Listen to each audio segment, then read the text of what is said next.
Welcome back to TR86 Sport, your go-to channel for the latest sports news on YouTube. Today, we'll dive into an electrifying match that had fans on the edge of their seats, Dortmund versus Barcelona. Who emerged victorious, and which stars shone the brightest? Let's find out right now. The clash between Dortmund and Barca at Signal Iduna Park delivered a thrilling football spectacle, featuring a dramatic back-and-forth battle. Despite playing away, Barca secured a nail-biting win thanks to Ferran Torres' second-half brace. Barca entered the match with their strongest lineup, dominating possession. However, Dortmund's solid defensive setup made it challenging for the visitors to create clear-cut chances. Dortmund's goalkeeper, Gregor Kobel, was outstanding, neutralizing several dangerous situations and keeping the home team in the game. On the other end, Dortmund adopted a counter-attacking strategy, relying on the pace of their wingers and the sharp finishing of striker Sergio Guirassy. While they managed to create a few dangerous chances, Barca's well-coordinated offside traps kept them at bay. The second half started with fireworks.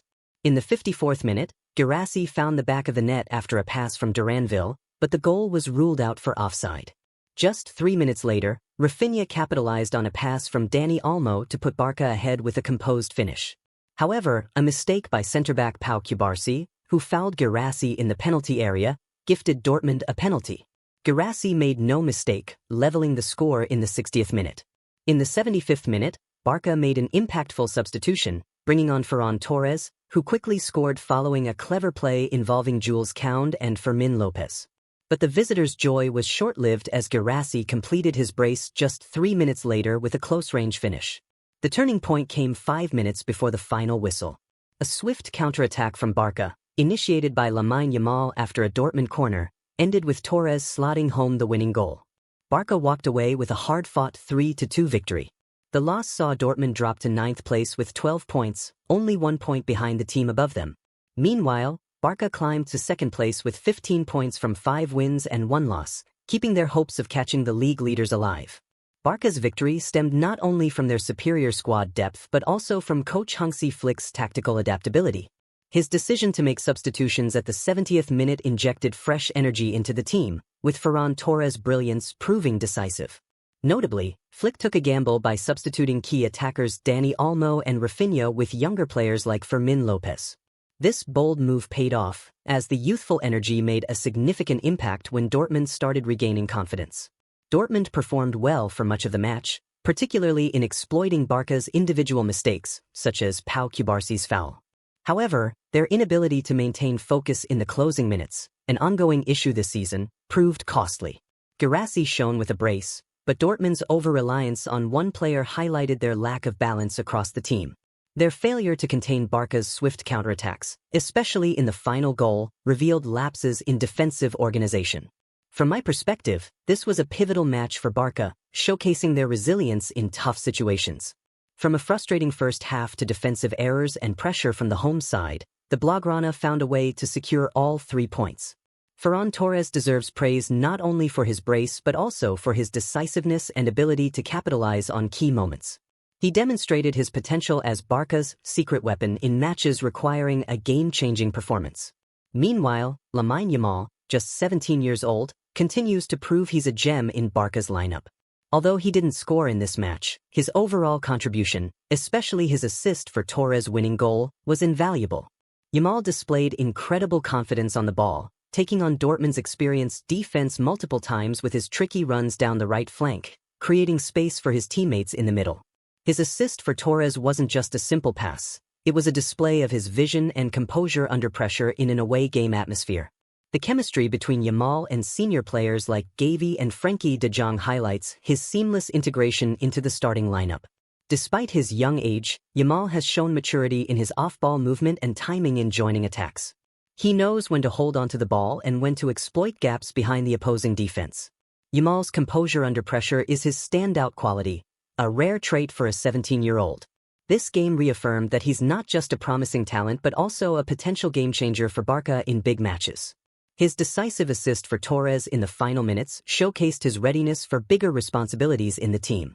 Although young, Yamal is exceeding expectations, proving he's a crucial part of Barca's future. With support from coach Hansi Flick and his senior teammates, he has the potential to become one of the world's top stars in the coming years. For Barca, The team is showing remarkable growth and squad depth under coach Hansi Flick. If they maintain this form, they can challenge for the top spot.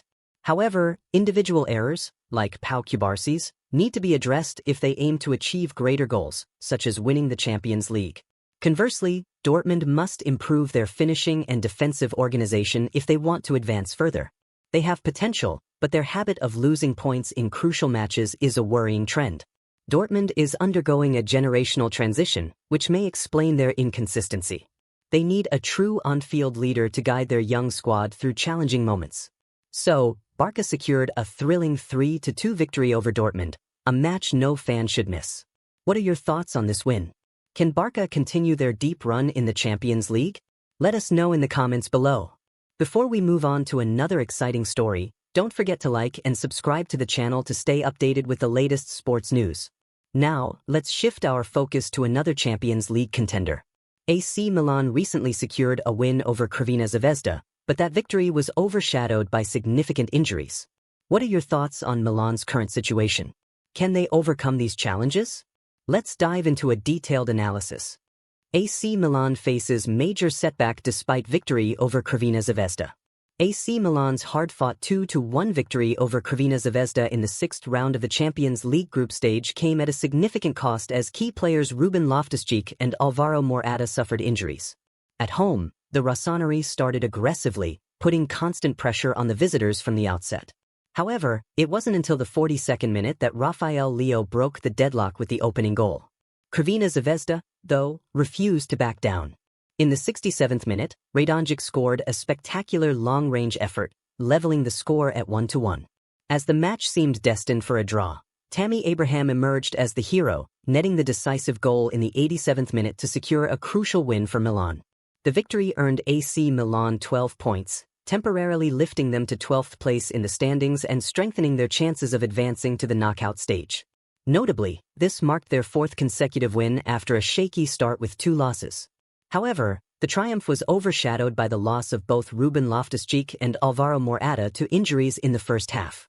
Loftus-Cheek was the first to exit in the 28th minute due to a right adductor strain, making way for Chukwueze. Just 2 minutes later, Alvaro Morata limped off after a collision, with Tammy Abraham replacing him. Head coach Paulo Fonseca expressed deep concern over these injuries. According to an AC Milan coaching staff member, detailed medical scans are being conducted to assess the severity of both injuries. We are currently awaiting the results of further tests to determine the condition of Loftus-Cheek and Morata. We hope neither injury is too serious, La Gazzetta dello Sport quoted.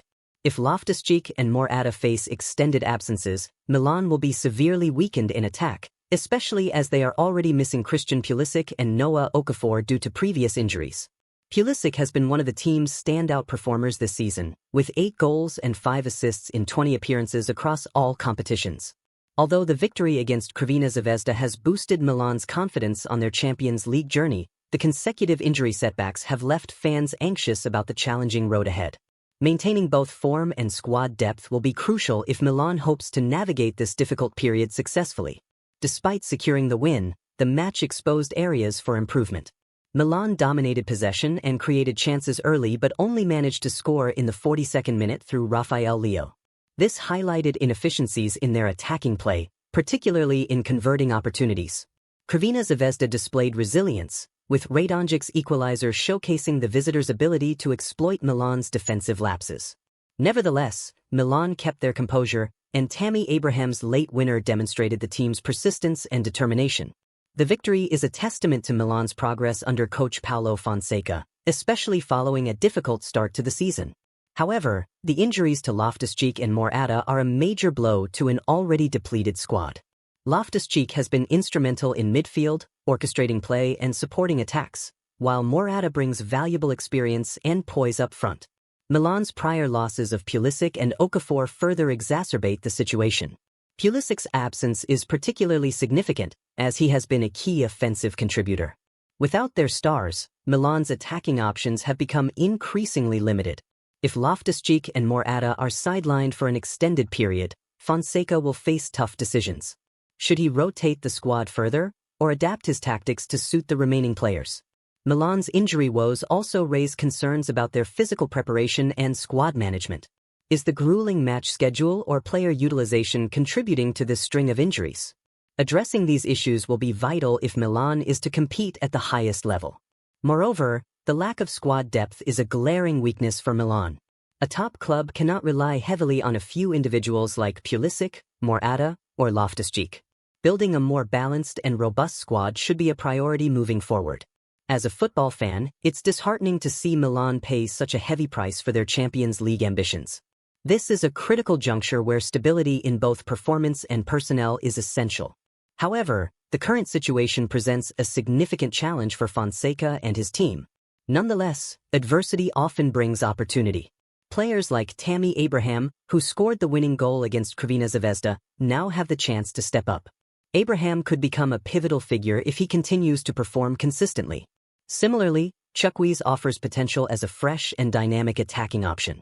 For these players to thrive, Fonseca must instill confidence and provide them with opportunities to shine. What are your thoughts on AC Milan's current situation? Can the team overcome this difficult phase and advance further in the Champions League? What tactical adjustments should Coach Fonseca make to cope with the squad's injuries? Do you believe players like Abraham and Chukwueze can fill the void left by Loftus-Cheek and Morata? Share your opinions in the comments section below, and let's discuss Milan's future together. If you enjoy the latest sports news, don't forget to like and subscribe to our YouTube channel TR86 Sport for more updates. Thank you for watching. See you in the next news update.